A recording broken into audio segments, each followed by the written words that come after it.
Assalamualaikum warahmatullahi wabarakatuh. Selamat malam. Mohon maaf kita sistem belajarnya via online ya, dikarenakan ada COVID-19. Jadi diharapkan kita untuk menjaga diri dulu, tidak kemana-mana. Oke, ini merupakan pertemuan pertama dan pertemuan kedua di semester ini.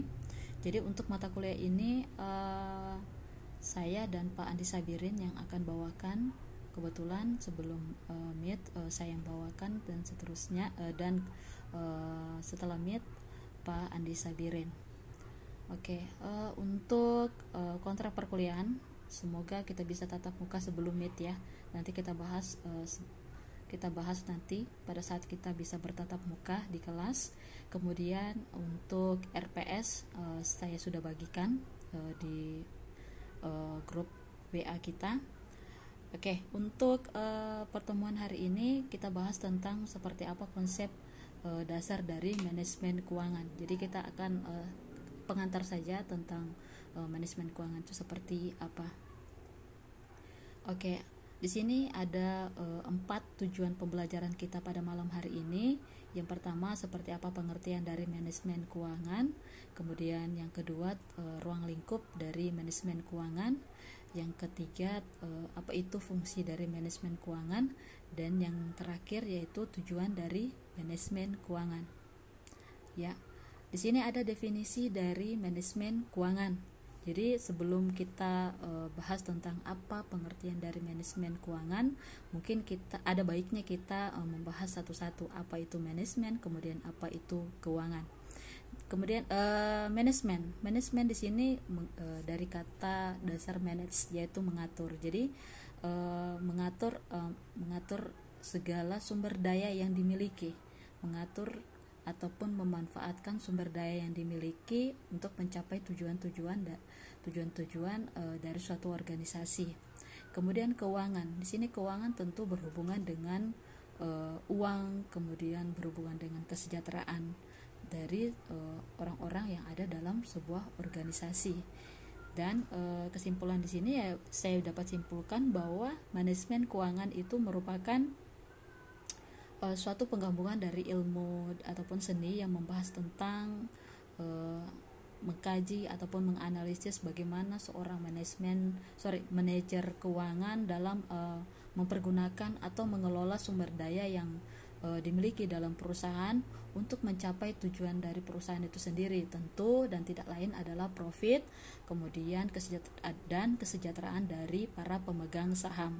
Dan selain itu pula ada going concern atau keberlanjutan dari sebuah usaha.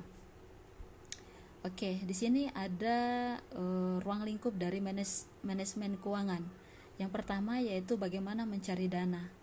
Bagaimana mencari dana di sini dalam manajemen keuangan, seperti saya bisa contohkan di bank, bagaimana mencari dana. Tentu dana pada awalnya dihimpun dari perusahaan itu sendiri, modal dari perusahaan itu sendiri, kemudian ada pinjaman dari organisasi lain. Kalau untuk bank biasanya berasal dari BI, Bank Indonesia, kemudian dari nasabah.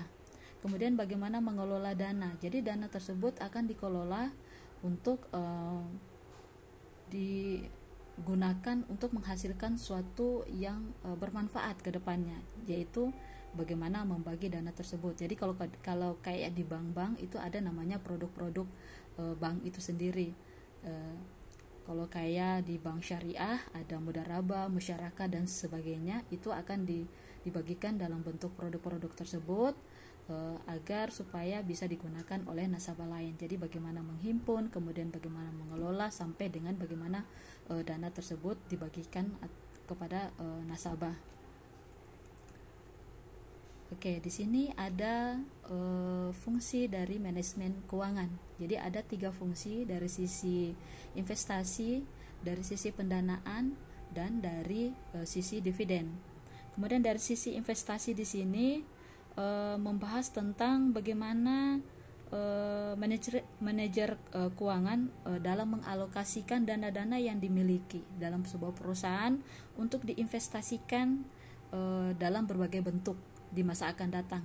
Jadi tentu investasi ini mengandung sebuah risiko. Jadi seorang manajer keuangan harus mempertimbangkan risiko-risiko yang bakal akan datang, akan timbul dari keputusan investasi ini. Jadi bagaimana sebuah keputusan investasi ini, manajer itu melakukan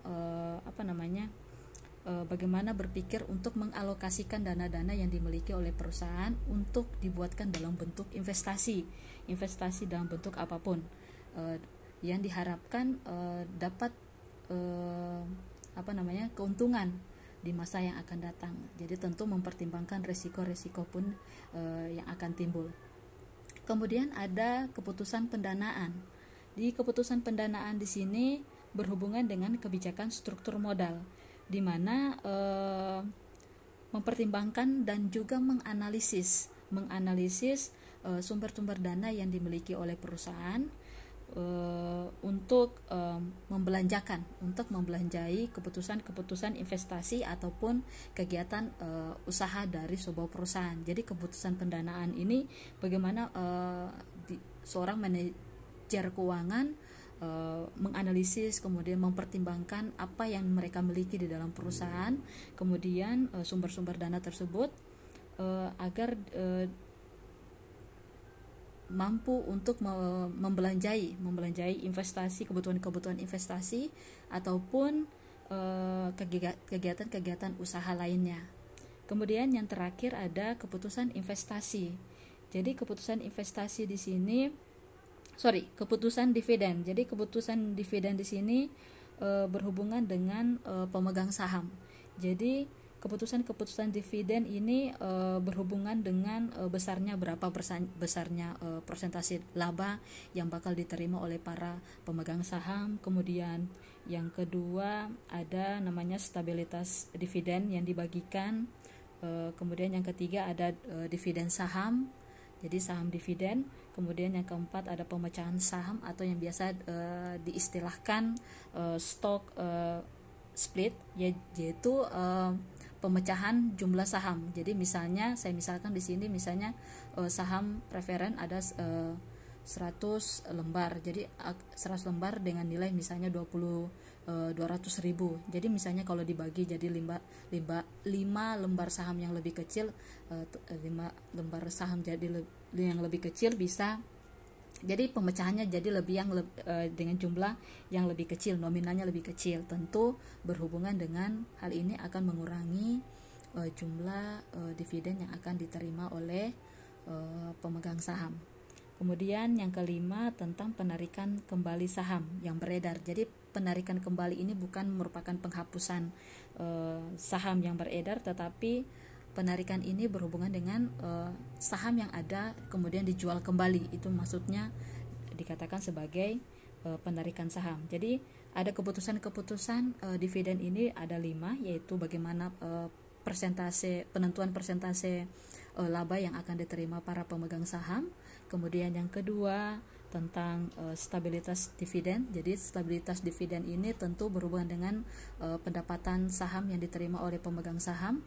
Jadi tentu pemegang saham itu setiap bulannya diharapkan atau setiap tahunnya diharapkan menerima besarnya keuntungan sesuai dengan saham yang mereka tanamkan. Kemudian yang ketiga ada dividen saham. Kemudian yang keempat pemecahan saham atau istilahnya stock split. Di sini adalah pemecahan jumlah yang beredar dengan nilai nominal yang lebih kecil. Kemudian yang terakhir adalah penarikan kembali saham yang dilakukan bagaimana saham yang ada itu dijual kembali. Oke, di sini ada tujuan dari manajemen keuangan. Tujuan tentu seperti yang saya jelaskan sebelumnya bahwa yang pertama yaitu memaksimumkan nilai perusahaan. Jadi nilai perusahaan di sini tentu berhubungan dengan kesejahteraan pemegang saham, kemudian profit dari perusahaan itu sendiri. Kemudian yang kedua adalah stabilitas finansial. yang saya katakan di sini stabilitas saham yang diterima oleh para pemegang saham. Jadi tentu para pemegang saham mengharapkan bahwa adanya stabilitas dividen yang mereka terima setiap tahunnya, tidak anjlok ataupun tidak juga tidak berdampak buruk terhadap pendapatan finansial mereka. Jadi diharapkan agar tetap stabil. Kemudian yang ketiga adalah memperkecil resiko perusahaan di masa sekarang dan akan datang. Jadi ini tentu berhubungan dengan tadi yang saya katakan keputusan investasi. Jadi setiap keputusan investasi dalam bentuk apapun pasti akan ada risikonya. Jadi sebisa mungkin seorang manajer keuangan memperkecil risiko yang mungkin akan timbul di masa akan datang dari keputusan investasi. Oke, terima kasih. Saya rasa cukup. Apabila ada yang ingin ditanyakan, saya persilakan. Silakan voice di grup apa yang ingin ditanyakan. Insya Allah saya coba jelaskan kembali dalam bentuk voice juga. Terima kasih. Assalamualaikum warahmatullahi wabarakatuh.